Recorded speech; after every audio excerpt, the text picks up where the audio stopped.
ಗುಂಪು ಘರ್ಷಣೆ ಆಗಿದೆ. ಅದು ಶಾಸಕರುಗಳು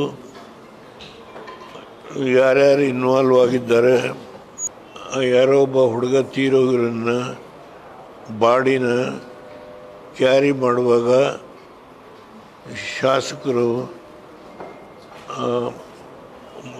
ಆ ಹುಡುಗನ ಯಾರು ಗುಂಡಿನ ಪೆಟ್ಟಿನಿಂದ ಸತ್ತಿದ್ದಾನೋ ಅವನ ಬಾಡಿಯನ್ನು ಹೊತ್ಕೊಂಡು ಶವ ಸಂಸ್ಕಾರ ಮಾಡಲಿಕ್ಕೆ ಹೋಗ್ತಾ ಇರ್ತಕ್ಕಂಥ ದೃಶ್ಯನ ದೃಷ್ಟಿ ಮಾಧ್ಯಮದಲ್ಲಿ ನೋಡಿದೆ.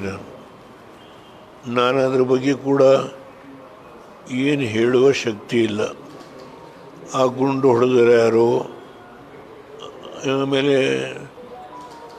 ದೃಷ್ಟಿ ಮಾಧ್ಯಮದಲ್ಲಿ ವರದಿಯಾಗಿರೋ ಪ್ರಕಾರ ನಮ್ಮ ರೆಡ್ಡಿ ಅಲ್ಲಿತ್ತಿಲ್ಲ ಅಂಥೇಳಿ ಇದ್ದರೆ ಅವ್ರಿಗೆ ಅಪಾಯ ಆಗೋದು ಅಂತಲೂ ಒಂದು ಭಾವನೆ ದೃಷ್ಟಿ ಮಾಧ್ಯಮದಲ್ಲಿ ವ್ಯಕ್ತ ಆಗಿದೆ. ಅಲ್ಲಿ ಅವ್ರ ಮನೆ ಮುಂದೆ ಎಂಥದ್ದು ಇದು ಫ್ಲ್ಯಾಗ್ ಕಟ್ಟಲಿಕ್ಕೆ ಜಗಳ ಆಯಿತು ಅಂತಲೂ ಏನೋ ಸಮಥಿಂಗ್ ಇದೆ. ಅದರ ಮೇಲೆ ನಮ್ಮ ಕಾಂಗ್ರೆಸ್ನ ಹಿರಿಯ ಮುಖಂಡರು ಬಳ್ಳಾರಿಗೆ ಹೋಗಿದ್ದಾರೆ. ಅಲ್ಲಿ ವಿಷಯವನ್ನೆಲ್ಲ ಅವರು ಸಂಗ್ರಹಣ ಮಾಡ್ತಾ ಇದ್ದಾರೆ ಅಂಥೇಳಿ ವರದಿ ಮಾಧ್ಯಮದಲ್ಲಿ ಬಂದಿರೋದು. ಸಿದ್ದರಾಮಯ್ಯವರು ನನಗೆ ಡೀಟೇಲ್ಸ್ ಬಂದ ಮೇಲೆ ನಾನು ಕ್ರಮ ತಗೊಳ್ತೀನಿ ಅಂತ ಅವರು ಹೇಳಿದ್ದಾರೆ. ಗುಂಪು ಘರ್ಷಣೆ ಆಗಿದೆ. ಅದು ಶಾಸಕರುಗಳು ಯಾರ್ಯಾರು ಇನ್ವಾಲ್ವ್ ಆಗಿದ್ದಾರೆ, ಯಾರೋ ಒಬ್ಬ ಹುಡುಗ ತೀರೋಗಿರನ್ನ ಬಾಡಿನ ಕ್ಯಾರಿ ಮಾಡುವಾಗ ಶಾಸಕರು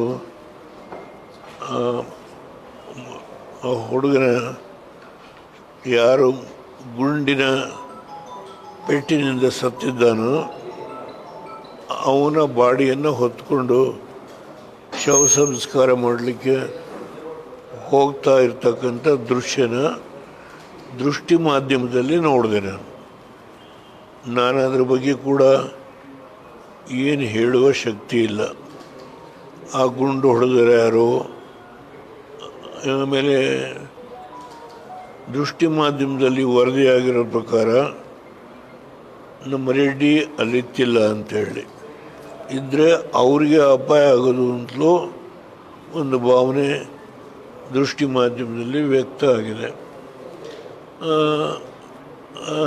ಅಲ್ಲಿ ಅವ್ರ ಮನೆ ಮುಂದೆ ಎಂಥದ್ದು ಇದು ಫ್ಲ್ಯಾಗ್ ಕಟ್ಟಲಿಕ್ಕೆ ಜಗಳ ಆಯಿತು ಅಂತಲೂ ಏನೋ ಸಮಥಿಂಗ್ ಇದೆ.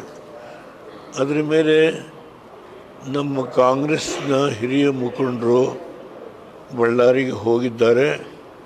ಅಲ್ಲಿ ವಿಷಯವನ್ನೆಲ್ಲ ಅವರು ಸಂಗ್ರಹಣ ಮಾಡ್ತಾ ಇದ್ದಾರೆ ಅಂಥೇಳಿ ವರದಿ ಮಾಧ್ಯಮದಲ್ಲಿ ಬಂದಿರೋದು.